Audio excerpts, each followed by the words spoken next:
नमस्कार, स्वागत है आपका। मैं हूं आपके साथ अमित गर्ग शुक्ला और आप देख रहे हैं अपनी ढपली अपना राग। ज्ञानवापी मामले में सुप्रीम कोर्ट में अब कल दोपहर 3 बजे सुनवाई होगी। हिंदू पक्ष ने 1 दिन का वक्त मांगा था, हालांकि मुस्लिम पक्ष ने आज ही सुनवाई करने की मांग की थी। कोर्ट कमिश्नर विशाल सिंह ने कोर्ट में ज्ञानवापी की सर्वे रिपोर्ट सौंप दी है। इसके साथ ही मथुरा से भी बड़ी खबर आई है। शाही ईदगाह केस में श्री कृष्ण विराजमान की याचिका मंजूर कर ली गई है। अब लोअर कोर्ट में सुनवाई होगी। विवादित स्थल के सर्वे का रास्ता भी साफ हो गया है। इसी पर करेंगे चर्चा, लेकिन सबसे पहले आप एक रिपोर्ट देखिए।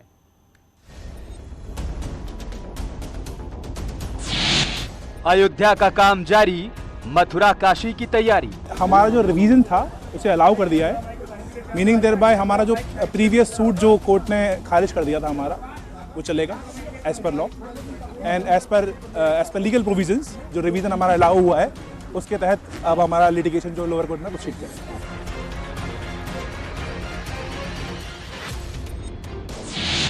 मथुरा की शाही ईदगाह, सर्वे का रास्ता साफ। मौके पर इस प्रॉपर्टी सूट की जो नौयत है उसको देखें, मॉनिटरिंग करें। यहाँ से कोई एविडेंस, यहाँ से छेड़छाड़ नहीं हो, यहाँ से कोई एविडेंस हटाई ना जाए और इसमें सीसीटीवी कैमरा लगाकर इसकी निगरानी की जाए और गृह प्रमुख सचिव गृह इसकी मॉनिटरिंग कर खुद करें, जिससे कि यहाँ से जो पुरानी साक्ष्य है वो वहाँ से न हटाई जाए और जो प्रॉपर्टी है वो प्रिजर्व रहे। अदालत ने बहस सुनने के बाद इस मुकदमे में 1 जुलाई सन 2022 ने कर दी है।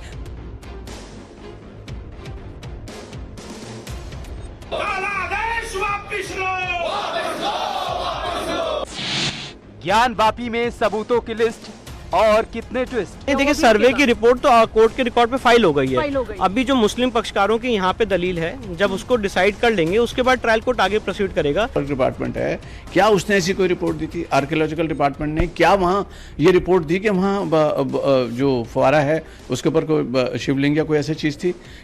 और बाकायदा तो कोर्ट के ऑर्डर में आ चुकी है बात कि मतलब किसी ने वहां जाकर एक अफवाह की और हमारे कोर्ट के जस्टिस साहब ने उसको कर लिया।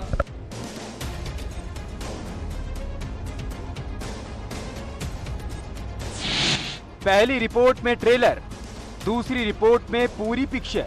वीडियो चिप है, गाड़ी का जो चिप है वो हम लोगों ने फाइल कर दिया। 3 बॉक्स में अंदर सील है, सील है, उस पर सील कवर लगा हुआ है, माननीय न्यायालय के लिए दाखिल हो गया और प्रिजर्व।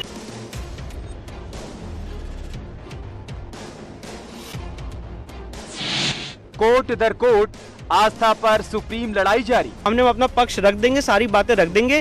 जब सुप्रीम कोर्ट उसमें अपना फाइनल जजमेंट सुना देगा उसके बाद ट्रायल कोर्ट जैसे सुप्रीम कोर्ट दिशा निर्देश देगा उसके बाद ट्रायल कोर्ट आगे प्रोसीड कर।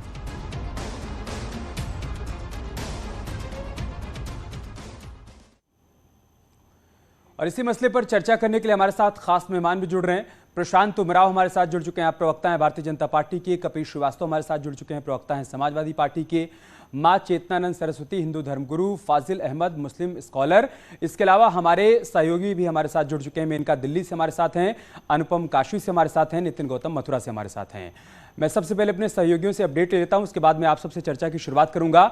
मेनका, संक्षेप में बताइए, सुप्रीम कोर्ट में सुबह से अब तक क्या क्या बड़ी बातें निकलकर सामने आई हैं?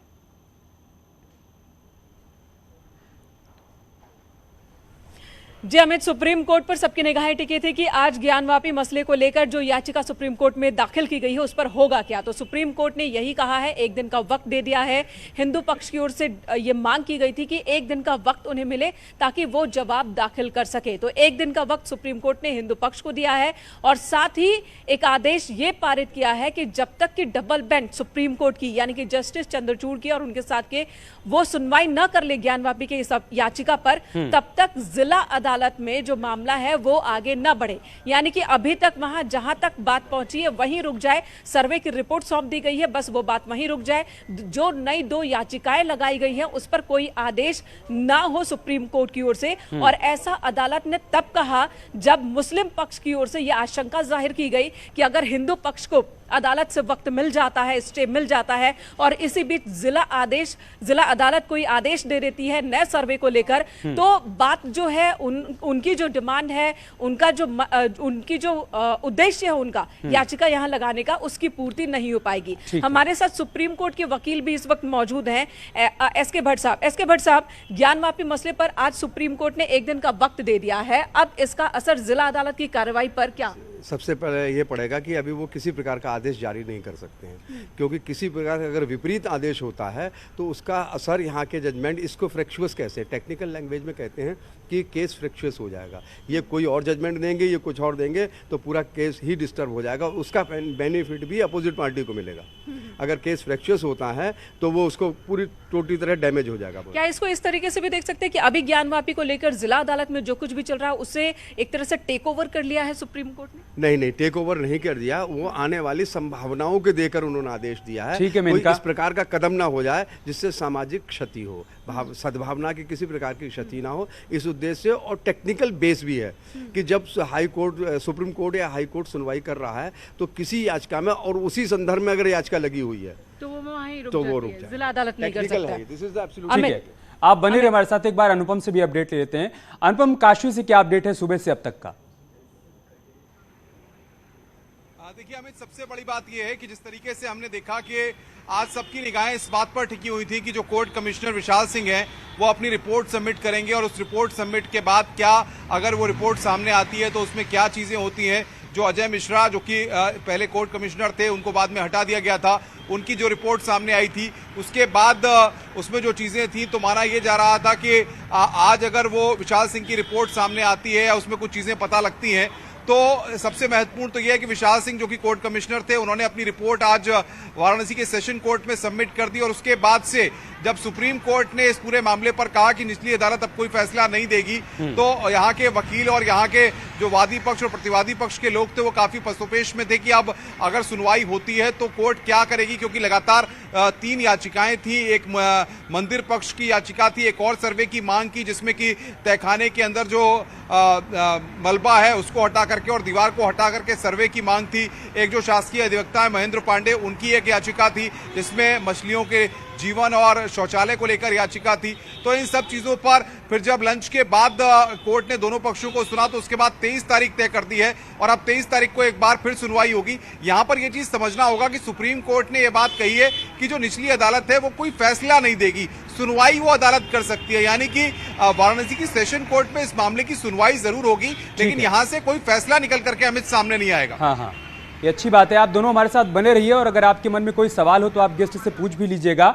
लेकिन फिलहाल हम अपने मूल सवाल पर आते हैं। शुरुआत में प्रशांत उमराव आपसे ही करूंगा। संकल्प पत्र जारी करते हुए बीजेपी ने कहा कि हमने जो कहा था 5 साल में हमने करके दिखा दिया। आपने ये भी कहा था कि अयोध्या तो जारी है, काशी मथुरा की बारी है।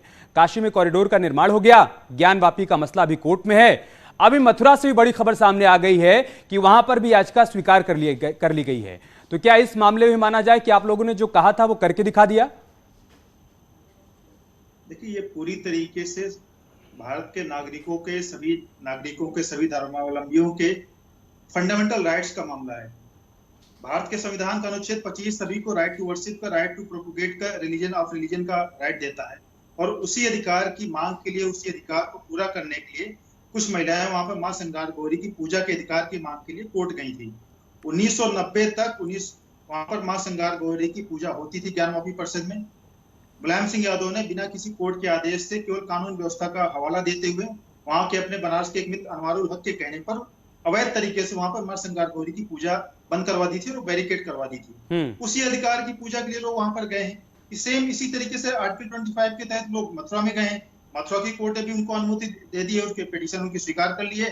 और पहले जो जिला न्याय मजिस्ट्रेट कोर्ट ने कह दिया था कि भाई आप प्लेसेस से वर्शिप एक्टिविटी में याचिका स्वीकार नहीं करेंगे, लेकिन आज डिस्ट्रिक्ट कोर्ट ने बोला है नहीं कि अगर आर्टिकल 25 की मांग होती है तो प्लेसेस ऑफ वर्शिप एक्ट उस पर लागू नहीं होता है, क्योंकि एक नॉर्मल पार्लियामेंट से पास हुआ एक्ट है जो संविधान से बड़ा नहीं हो सकता। फंडामेंटल राइट सबसे बड़ा है और सुप्रीम कोर्ट अपने एल चंद्र कुमार के जजमेंट में कह चुकी है कि कोई भी नागरिक को फंडामेंटल राइट का अगर वो इसका वायलेशन होता है तो उसके अधिकार की रक्षा के लिए उसको कोर्ट जाने से नहीं मसला ये नहीं है। तो कोई प्रशांत जी, कहा जा रहा है कि जिन नागरिकों का आप जिक्र कर रहे हैं सब तो मुखौटे हैं, असली चेहरा तो पीछे है और वो है भारतीय जनता पार्टी।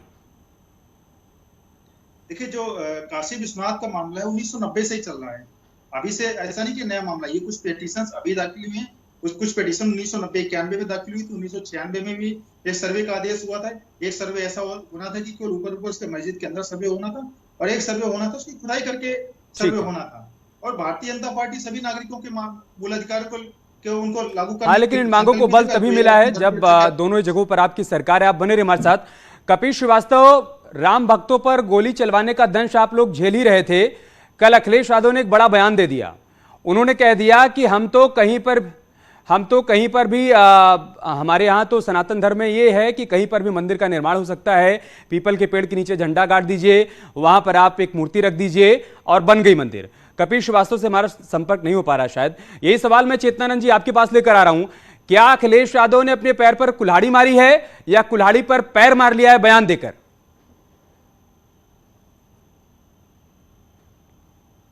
किसी को गलत मार्ग पर ईश्वर अपना हाथ उठा लेते हैं सर पे से, तो वो गलत मार्ग पर चलने लगता है।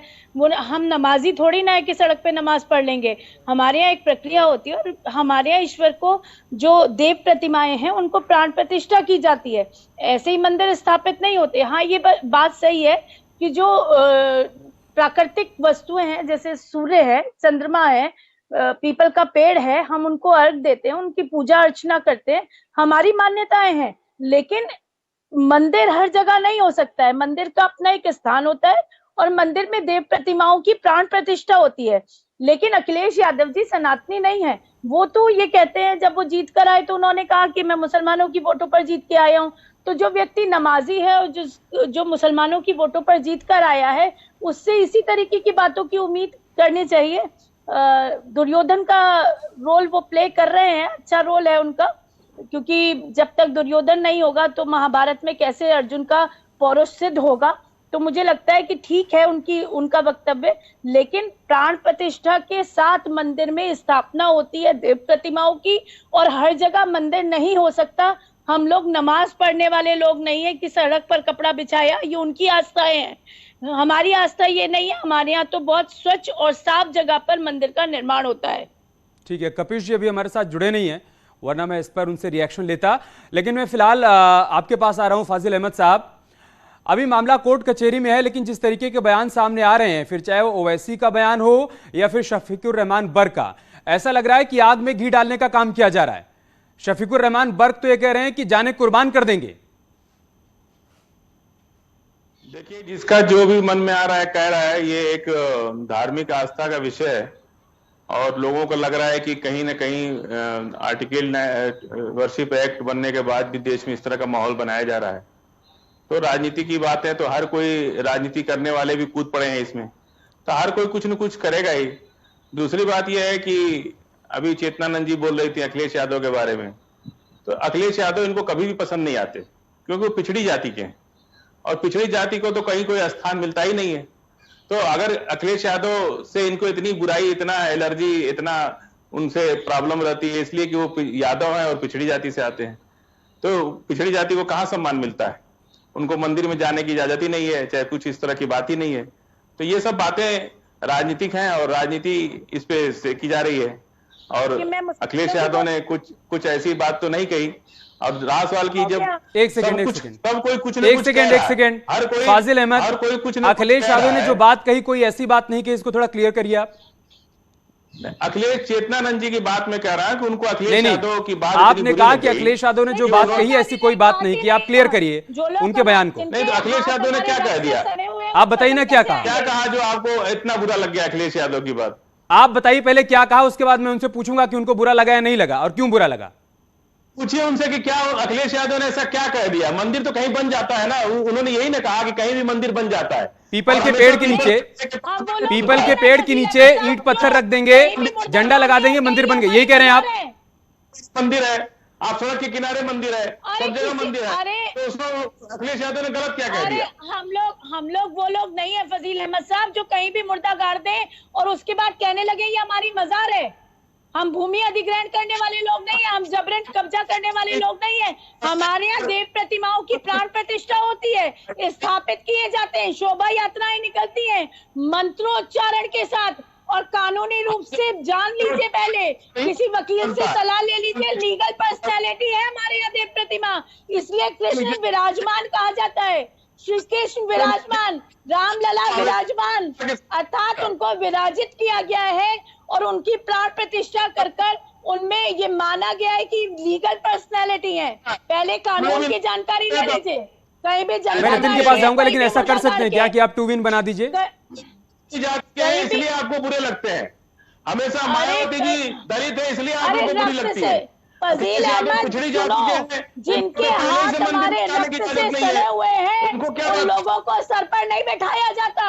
जो लोग खूनी और हत्यारे हैं हमारे, उनको सर पर नहीं बैठाया जाता। ईश्वर ने, राम लला ने उनको सही जगह दिखा दी है। नेपथ्य में चले गए हैं वो, अब कभी नहीं उभरेंगे। अरे कौन उभरेगा नहीं उभरेगा यहाँ फैसला नहीं करेगी, ये पब्लिक तय करेगी। अरे पब्लिक ने तय कर दिया ना, पब्लिक ने, फजील अहमद, पब्लिक ने तय कर दिया। दोबारा से बड़ा जनादेश दिया है योगी जी के पक्ष में। ठीक है, मैं आऊंगा आप दोनों के पास, मैं आप दोनों के पास आऊंगा। मथुरा से हमारे सहयोगी नितिन गौतम इस वक्त हमारे साथ जुड़ चुके हैं। नितिन, आज श्री कृष्ण जन्मभूमि मामले को लेकर कोर्ट से क्या बड़ी बातें सामने आए, संक्षेप में उसको बताइए। जी देखिए अमित, अगर कोर्ट की बात करें तो सबसे पहला जो विराजमान श्री कृष्ण विराजमान का जो बात था, हरिशंकर जैन और जो उनके पुत्र हैं साथ में रजनी, उन्होंने सिविल कोर्ट में दाखिल किया था और उसको जो है खारिज कर दिया था सिविल कोर्ट ने। उसके बाद उस बात को जो रिवीजन पिटीशन थी उसको लेकर वो जिला जज की अदालत में गए थे, क्योंकि उसमें जब कोर्ट ने जो खारिज किया था सिविल कोर्ट ने, तो उसमें कहा था कि अगर हम आपके बात को स्वीकार करते हैं तो तमाम ऐसे बात, क्योंकि हर जो आदमी है वो भक्त है भगवान का, और अगर वो लेके प्रश्न पत्र आएगा तो एक अदालत में असमंजस की स्थिति पैदा होगी, लिहाजा आपके बात को खारिज किया जाता है। लेकिन आज जिला जज की अदालत ने इसको स्वीकार कर लिया और उन्होंने कहा कि हरिशंकर जैन का जो वाद है वो उसको दायर कर सकते हैं और उसको एक्सेप्ट किया जाता है। अब सबसे बड़ी बात इसमें यह है कि अब 25 मई से सिविल जज सीनियर डिवीजन की अदालत में इस मामले की सुनवाई शुरू हो जाएगी। जो 2020 से पेंडिंग चल रही थी, जिला जज की अदालत में पेंडिंग चल रही थी और उसमें सुनवाई लगातार जा रही थी। करीब 45 हियरिंग होने के बाद अब आज फैसला आया है और काफी अहम फैसला माना जा रहा है, क्योंकि अगर हरिशंकर जैन का जो बात था श्री कृष्ण विराजमान, अगर ये खारिज हो जाता तो जो सिविल जज की अदालत में जो बात चल रहे हैं उनको भी माना जा सकता था कि वो भी बात खारिज होंगे। लिहाजा आज काफी अहम दिन है श्री कृष्ण विराजमान के जो फैसला आया उसको लेकर, और माना जा सकता है फैसला नहीं, बड़ी बात यह कि आज का स्वीकार कर लिया गया। नितिन, आप बने रहेगा हमारे साथ, आएंगे आपके पास। कपिश श्रीवास्तव जी से हमारा संपर्क हो गया है। कपिश जी, कल से समाजवादी पार्टी की तरफ से दो बड़े बयान सामने आए, एक अखिलेश यादव का, एक आज शफीकुर रहमान बर का। पहले मैं अखिलेश यादव वाले बयान पर आपकी प्रतिक्रिया लूंगा। उन्होंने कहा कि किसी भी पीपल के पेड़ के नीचे मूर्ति रख दीजिए, वहां पर एक झंडा गाड़ दीजिए, हो गया मंदिर का निर्माण। क्या आप इस बयान के साथ सहमत हैं या समाजवादी पार्टी अब इस बयान से रोल बैक करती है? समाजवादी पार्टी का इस बयान पर क्या स्टैंड है?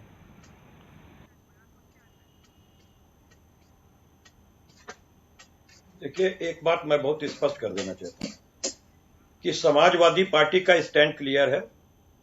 जो भी विवाद न्यायालय के अंदर है वो न्यायालयी विवाद है, उसका राजनीति से कोई लेना देना नहीं है। माननीय न्यायालय उस प्रकरण पे जो भी फैसला देगी समाजवादी पार्टी उसके साथ है। अब दूसरी बात यह है कि जिस बयान को आप जिस तरीके से प्रस्तुत कर रहे हैं उस तरीके से तो कहा ही नहीं है। अच्छा, उन्होंने कहा कि हमारा तो धर्म ये कहता है, और आप ये नहीं जानते हैं क्या कि मानो तो देव और नहीं तो पत्थर, ये कौन कहता है? हमारा ही धर्म कहता है। यानी उनका ये कहना है कि आस्था बड़ी चीज होती है। अगर आस्था से आप कहीं मूर्ति स्थापित करते हैं, एक झंडा लगाते हैं और स्तुति करते हैं तो वो भी एक मंदिर हो जाता है। और आपको यह भी मालूम होना चाहिए कि हिंदुओं में कई शाखाएं हैं जिसमें द्वैतवाद और अद्वैतवाद भी है, जिसके अंदर निराकार ब्रह्म की उपासना भी है। उसमें मूर्ति पूजक व्यक्ति नहीं होता तो मुसलमान कह देंगे क्या? और तीसरी बात, मुझे इस बात का बड़ा अफसोस होता है कि जब कोई व्यक्ति पूर्वाग्रह से ग्रसित हो जाता है और इस कदर ग्रसित हो जाता है, उसकी पीड़ा इस कदर हो जाती है कि उसको भारतीय जनता पार्टी का प्रवक्ता हो जाना चाहिए, जिसको अखिलेश यादव पसंद नहीं आए। अरे क्यों आएंगे? जिनके घर को गंगा जल से धुलवाया गया हो योगी आदित्यनाथ जी के द्वारा मुख्यमंत्री आवास को, वो हिंदू है ही नहीं, क्योंकि दलित भी हिंदू नहीं है और ओबीसी भी हिंदू नहीं है। अगर होता तो उनका आवास क्यों धुलवाते योगी आदित्यनाथ?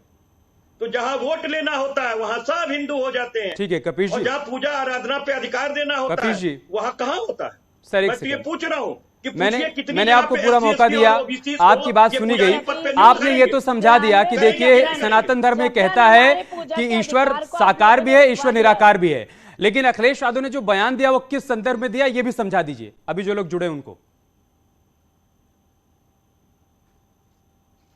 मैं तो सीधा संदर्भ बता रहा हूं। हाँ। उनका ये कहना था कि जो माननीय न्यायालय के अंदर प्रकरण चल रहा है वो माननीय न्यायालय उस पर आदेश करेगी, लेकिन ये भारतीय जनता पार्टी है जो जानबूझ के आस्थाओं को कुरेद के मेन राजनीति से ध्यान भटकाना चाहती है। फिर इसी पर मेरा काउंटर है, शफीकुर रहमान बर्ग जो आपके सांसद हैं, शफीकुर रहमान बर्ग जो आपके सांसद हैं, क्या वो अखिलेश यादव की बात भी नहीं मान रहे हैं? क्या मामला अगर कोर्ट कचहरी में है तो यहाँ पर वो जाने लेने और देने की बात कैसे करने लगे, या वो बेलगाम हो गए? आपकी बात में, अरे भाई सुन तो लें, उसका भी जवाब देंगे, लेकिन मेरी ये पूरी बात हो जाने दीजिए। जब आपने पूछा है मुझसे तो उत्तर लीजिए, कमा भाई फुल स्टॉप। ये तो सीधी सी बात है कि भारतीय जनता पार्टी इस तरह के मसले तेजू महालय से लेके और विष्णु स्तंभ तक ले जा रही है और जामा मस्जिद से लेके पता निकाले जा रही है, वो ले जाए, लेकिन जनता देख रही है कि इन्हीं 2 दिनों के अंदर अदानी को धीरे से एसीसी सीमेंट की फायदा करने वाली जो फायदे पे चल रही थी कंपनी बेच दी गई, वो पता भी नहीं चला। ऐसे ही एक सीमेंट और फैक्ट्री बेच दी गई उनको, 2 फैक्ट्रियां एक साथ भेज दी गई।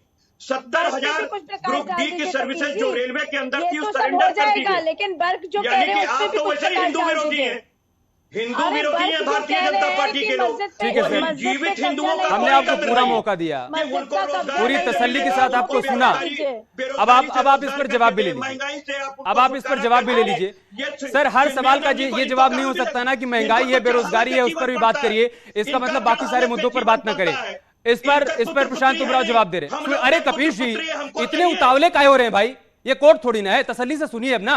प्रशांत उमराव जवाब दीजिए। नहीं भाई, हमारे बच्चे हैं। अरे गजब हाल है यार। अब आप तसल्ली से सुनिए जो जवाब दिया जा रहा है उसको। बच्चे उनको आपको रोजगार देना पड़ेगा और सरस्वती जी नहीं समझ पाएंगे बच्चा कैसे होता, क्या होगा और उसके साथ क्या उसको नौकरी नहीं मिलेगी तो क्या होगा। जो महंगाई है वो इनको नहीं खा रही है, क्योंकि हिंदू धर्म में धर्म गुरुओं का दान से ही घर चल जाता है, उनको पसीने नहीं बहाने पड़ते सड़क पर। अच्छा ठीक है, आप मुझे बहाने पड़ते कर ली सर, आपने हिंदू धर्म की व्याख्या कर ली, कल अखिलेश यादव ने भी कर ली। अब जो जवाब आ रहा है तसल्ली के साथ उसको भी तो सुन लीजिए। प्रशांत उमराव, यजमान के दीक्षा आपके देखिए सर, निवेदन है थोड़ा धैर्य रखिए, थोड़ा पेशेंस दिखाइए सर। उनके साथ ऐसा किया जा रहा है। मैं भी ओबीसी वर्ग से आता हूँ, मैं भी सत्य सनातन धर्म को मानने वाला हूँ, मेरे साथ कोई भेदभाव नहीं है, किसी हिंदू धर्म की ठेकेदारी किसी के पास नहीं है। और दूसरा, अगर अखिलेश जी पिछले वर्ष से आते तो उनको किसने अधिकार दिया कि हमारे मंदिर के बारे में अक्सर बोले, उल्टा सीधे इस तरह की बातें करें। और समाजवादी पार्टी बताया कि उसने विधानसभा चुनाव में कितने पसमानदा वर्ग के मुस्लिम उम्मीदवारों को टिकट दिए, कितने सिया वर्ग के लोगों को टिकट दिए। मुस्लिम लीडरशिप इन्होंने केवल एक अशरफ वर्ग को दे रखी है, सैयद वर्ग को दे रखी है। ये हिंदू की जात व्यवस्था की बात करते हैं, इधर मुस्लिम में कितने पिछड़ों को अपने इसमें स्थान दिया है। श्रीवास्तव जी किस वर्ग से आते हैं? तो आप पिछड़े का राग मत अलापिए। आप तो यही डिसाइड नहीं कर पा रहे हो, उमराव पता नहीं क्या लिखते हो, आप पर तो वैसे ही कंफ्यूजन है। अरे आप मुझे बताइए, अरे सर, यहाँ प्रशांत उमराव और कपिल श्रीवास्तव का जाति सर्टिफिकेट थोड़ी ना बनाने बैठे हैं। आप लोग होल्ड करिएगा थोड़ी देर, आप लोग होल्ड करिए। एक बार अखिलेश यादव ने क्या कहा था वो सुन लेते हैं, दर्शकों को सुना देते हैं, उसके बाद चर्चा को आगे बढ़ाएंगे। सुनाइए क्या कहा था अखिलेश यादव। कोर्ट का मामला है, सबसे बड़ी बात यह है कि जिनकी जिम्मेदारी थी सर्वे करने की, आखिरकार वो रिपोर्ट बाहर कैसे आ गई।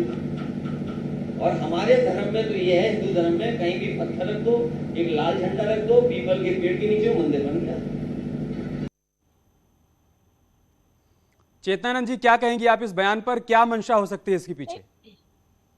इसके पीछे सनातन को आहत करने की और अपमान करने की मंशा है। साफ जाहिर है, मुस्लिम तुष्टीकरण की राजनीति जो लोग करते रहे, 92 में जबरन पूजा का अधिकार हमसे छीन लिया गया। क्या वर्शिप एक्ट यही कहता था कि हमसे हमारे पूजा का अधिकार छीन लिया जाए? लेकिन तुष्टीकरण की राजनीति के चलते अपमानजनक व्यवहार सनातनियों के साथ किया गया। और आज जब हम न्यायालय के दरवाजे पर, और आज नहीं 2021 में है, 2021 से पहले 1990 में है, लगातार न्यायालय के दरवाजे खटखटा रहे हैं, अपने पूजा के अधिकार को मांग रहे हैं। उसके बाद ये कह रहे हैं, अरे उनके विषय में क्यों नहीं बोलते जो मुर्दा कहीं भी गाड़ देते हैं। हम तो फिर भी झंडा लगाकर देव प्रतिमा को रखकर पूजा स्थल बनाते हैं। आप उनके विषय में बात कीजिए ना, जो कहीं भी मुर्दा गाड़ देते हैं। इसी पॉइंट पर जवाब लेते हैं कपीश जी। कपीश जी, उनका यह कहना है कि क्या यही बात किसी मजार और मस्जिद के लिए भी अखिलेश यादव की तरफ से कही जा सकती है? ब्राह्मण क्यों जरूरी है? ब्राह्मण होने के लिए धर्म गुरु होने के लिए ब्राह्मण क्यों जरूरी है? पूजा कराने के लिए, पुरोहित होने के लिए ब्राह्मण होना क्यों जरूरी है? और बाकी को आप हिंदू और सनातनी नहीं मानते? दूसरों का अधिकार लूटते रहे वर्षों से। आपने दूसरों का अधिकार लूटा, आपने ओबीसी का अधिकार लूटा है, आपने दलितों का अधिकार लूटा है, आपने सवर्णों में भी पिछड़े सवर्णों का अधिकार लूटा है, आपने लुटेरा जो मैं तो सीधे कह रहा हूँ, आखिर इन पदों पर अन्य लोग क्यों नहीं? क्या आप दलित और ओबीसी को हिंदू नहीं मानने के लिए तैयार? आप ही थी जो ढोलक बजवाती थी, आप ही थी जो थाली बजवाती थी इतिहास में, आपने ही अस्पृश्यता कर रखी थी और आज भी आप अस्पृश्यता का शिकार पूरे देश को बना रखे हैं। अरे सरस्वती जी, ये आप हैं और कोई दूसरा नहीं है। सतीश जी, क्रोध में आपका कैमरा भी टेढ़ा हो गया, कोई बात नहीं, आप पंडिताई सीख लीजिए, आप सत्यनारायण जी की कथा सुनाई जाकर, किसी ने रोका थोड़ी ना आपको। फाजिल अहमद, जिस तरीके से सियासत गरमाती जा रही है इस पूरे मसले पर, क्या आपको नहीं लग रहा है कि जो धैर्य दिखाया जाना चाहिए हर पक्ष की तरफ से, चाहे वो हिंदू पक्ष हो, चाहे वो मुस्लिम पक्ष हो, चाहे वो सियासतदान हो, वो धैर्य नहीं दिखाया जा रहा है, न काशी को लेकर न मथुरा को लेकर? देखिए, जब एक पक्ष धैर्य खो देता है तो दूसरे पक्ष को अपने आप धैर्य खोना पड़ता है। ये क्रिया की प्रतिक्रिया संसार का नियम है, हर व्यक्ति के अंदर ये गुण अवगुण होता है। जिस तरह से मामले को कौन आगे किया, कौन इतना एग्रेसिव बनाया, मीडिया इतना क्लाइमेक्स पैदा कर दी कि अब हो रहा है, अब ये हो रहा है, अब वो हो रहा है। जिस तरह की किसने इतना ज्यादा पूरा सरकार का मंत्री, मुख्यमंत्री, उप मुख्यमंत्री उतर करके आगे बोलने लगे, बड़े बड़े प्रवक्ता भाजपा के आगे बोलने लगे, बड़े बड़े नेता लोग आकर के बोलने लगे, कोई ये कह रहा है अभी कुछ मिला कि नहीं मिला, पहले ही कहने लगे कि ये मिल गया, वो मिल गया। अरे मस्जिद है, नमाज पढ़ी जा रही है वहां पे, वो कोई, अब आप सरकार में है तो आप अपनी बात सड़कों पे फाजिल अहमद जी, इसी क्रम में जब आप भारतीय जनता पार्टी के नेताओं का बयान सुन रहे थे, आपने ओवैसी का बयान क्यों? आवाज मिल रही है आपको? सड़क पे नमाज पढ़ने लगते हैं तो सड़क मस्जिद बना देंगे क्या? चेतनानंद जी, मेनका कुछ सवाल करना चाहती है फाजिल से। मेनका, फाजिल साहब आवाज मिल रही है आपको? जी फाजिल साहब, आवाज मिल रही है आपको? आवाज मिल रही है? आवाज अगर आपको मिल रही होगी तो मेरे एक सवाल का जवाब दीजिएगा। हिंदू पक्ष बार बार कह रहा है कि ठीक है, नहीं करते हैं लड़ाई, अदालत में नहीं जाएंगे हम इस अधिकार की मांग को लेकर कि हमें बस पूजा का अधिकार दीजिए उस जगह पर जहां पर प्राण प्रतिष्ठा है श्रृंगार गौरी का, जहां पर ऐसा नहीं है, सभी को पता है वहां पर मूर्ति है, तभी साल में कम से कम एक बार पूजा का अधिकार है। 93 से पहले वहां रेगुलर पूजा होती थी, उस वक्त पूजा वहां पर बंद कर दी गई और उसके बाद एक दिन पूजा का अधिकार दिया गया। इसका मतलब ये तो है कि वहां पर श्रृंगार गौरी है, ये सभी मान रहे हैं, तभी पूजा का अधिकार है।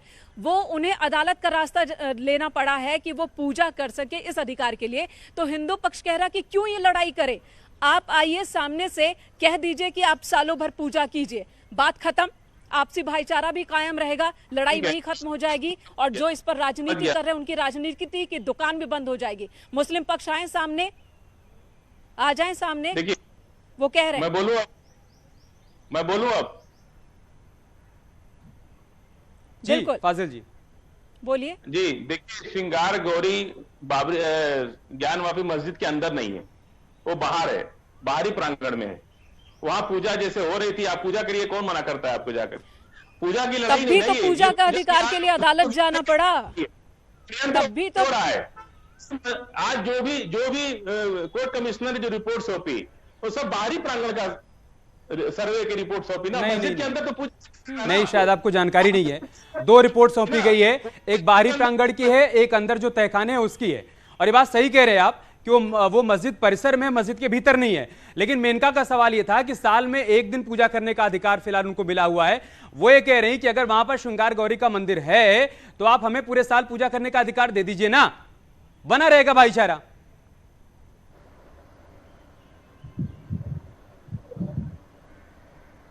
फाजिल अहमद जी, सुनाई नहीं दिया, दोबारा बोलिए, क्या बोले आप? उनका सवाल आपने ध्यान से सुना नहीं। उनका सवाल ये था, आप ये कह रहे हैं ना कि वहां पूजा का अधिकार है और लोग पूजा कर रहे हैं।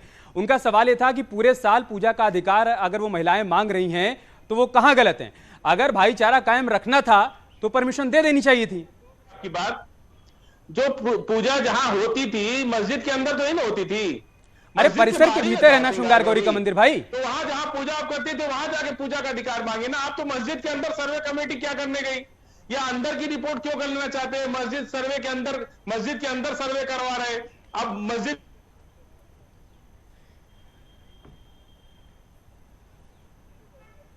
ठीक है, उनसे हमारा संपर्क टूट गया शायद। प्रशांत उमराव, उनका सवाल यह है कि मस्जिद के भीतर सर्वे कराने की जरूरत क्या थी? कुल मिलाकर सर्वे से उनको शुरुआत से भी दिक्कत थी, आज भी इसी बात पर मुस्लिम पक्ष देखिए कायम है।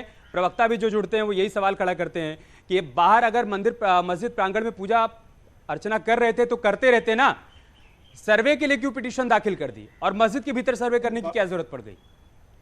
देखिए, बाहर जो पूजा होती तो मुलायम सिंह यादव ने 1990 में बंद करवा दी थी, उस पर बैरिकेटिंग लोहे की रखवा दी थी। अगर पूजा हो रही होती तो महिलाएं कोर्ट क्यों जाती?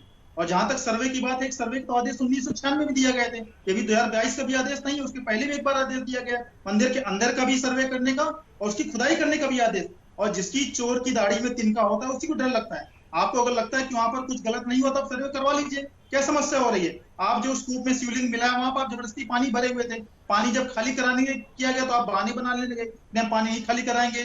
और जब कोर्ट ने आदेश दिया, डीएम ने प्रेशराइज किया तो आपने पानी कराया, शिवलिंग मिला। तो अगर आप वास्तव में भाईचारा निभाना चाहते हैं तो आप करने दीजिए ना, दिखा दीजिए कि जो सामने वहां पे प्रत्यक्ष है। अगर आपके लगता है कि मस्जिद है तो दुनिया के सामने आ जाएगी, मंदिर होगा तो दुनिया के सामने आ जाएगा।